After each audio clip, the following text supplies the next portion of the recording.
The problem with people who are speculating using options, and I'm talking primarily about the people who buy options to try to profit from the speculation of the stock going up or the stock going down.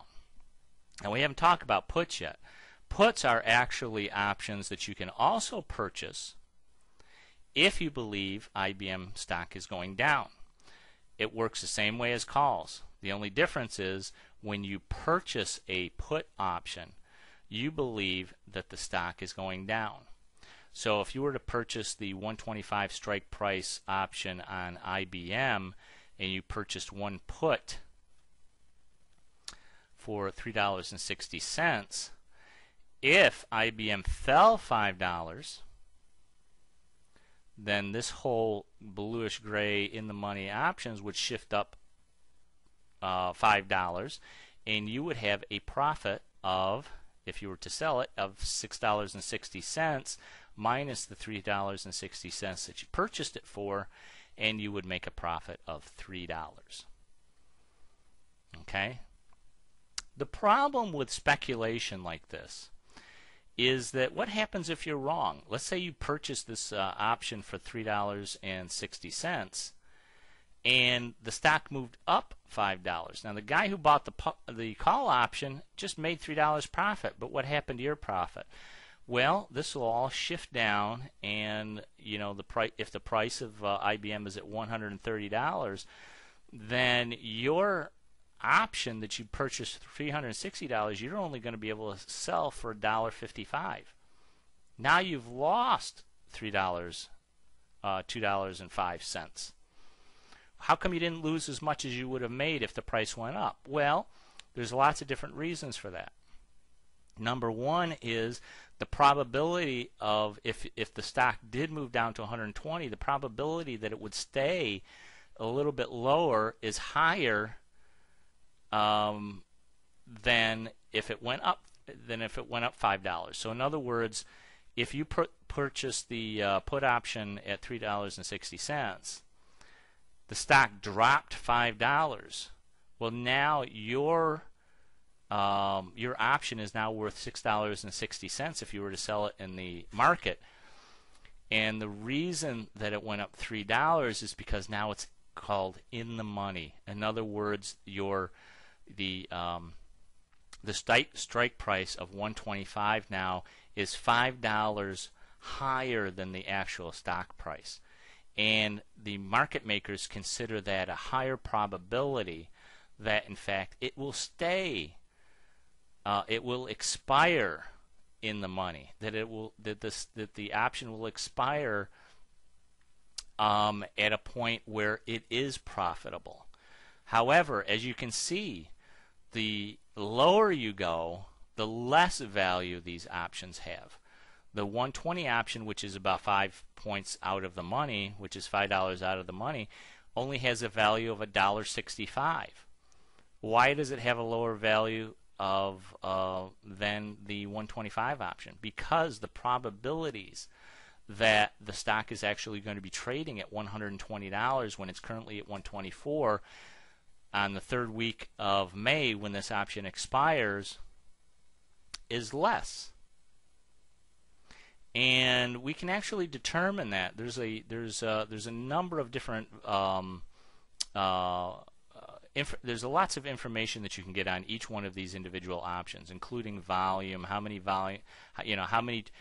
actual contracts were traded on that particular strike price during the day. And this is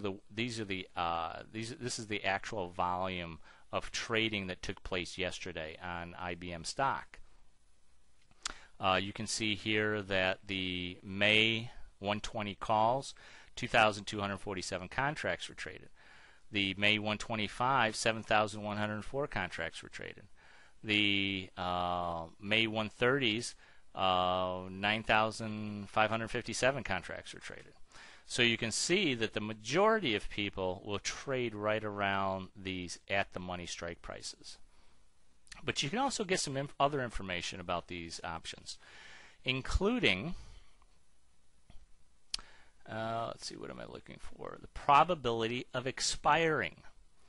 See, what happens is when you purchase an option that's in the money, you have a much greater, and we're looking at this column right here, the probability of expiration, a much greater probability that that option will remain profitable and of some value the third Friday of the month based on its current stock price. As you move out of the money, the market makers are saying, you know what? This $105 option only has a 3.91% chance of being worth anything at all by the third week of May. Doesn't that make sense?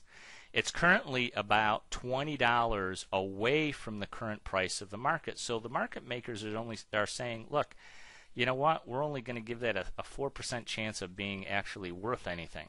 That's why it's so cheap. You know, it's a very, very cheap option. But if you were to purchase that for 20 cents and IBM were to take a dive and fall below $105 or even get to the point where it's at the money, the at the money options are selling for $1.65. Well, your option that you purchased for 20 cents, and we can see that a 20-cent option is only $22.95, is now going to be worth $1.65 or $165. So you can see that, you know, you can buy an option for 20 cents and in real terms it's $20 because you have to multiply it by 100 to get your real cost, can easily be worth $1.65 or $165, which is an incredible return on investment. And there are a lot of people who speculate that, you know, IBM may drop that far, and that's why they buy these options. But it doesn't have a very good chance of being worth anything at all. Now, IBM stock does fluctuate. There's no doubt about that. In fact, if we take a look at a chart of IBM, let me just bring this up for a second. Let's take a look at IBM's chart. You can see that IBM back in February, right around, maybe this is January here. Let me take a look. Yeah, let's go back. This is January right in here. In January, let's say around the 11th, IBM was selling it around $98, right down in here. If you thought the potential for IBM was to go up in price, you could have purchased an at-the-money call option on IBM when it was right around $98, probably for around, let's say if you purchased the February expiration options, probably right around where the current May options are. So maybe around $1.65, or let's see what they were selling for, $2.80. So let's say you bought a call option for $2.80. Well, from that time until the third week of February, in the third week of February, IBM was trading for right around $106. So the difference between $98 and $106 is approximately, if I do my calculations correctly, $8. So IBM rose in price by $8. Well, what would happen to that contract if you bought it for $2.80 and it went up $8? Well, it's going to be close to $10 in price because, you know, it's gone up almost $10. So it's going to be worth $7 or $8 minus the $2.80 that you paid for it. So you're going to make a profit of about $5.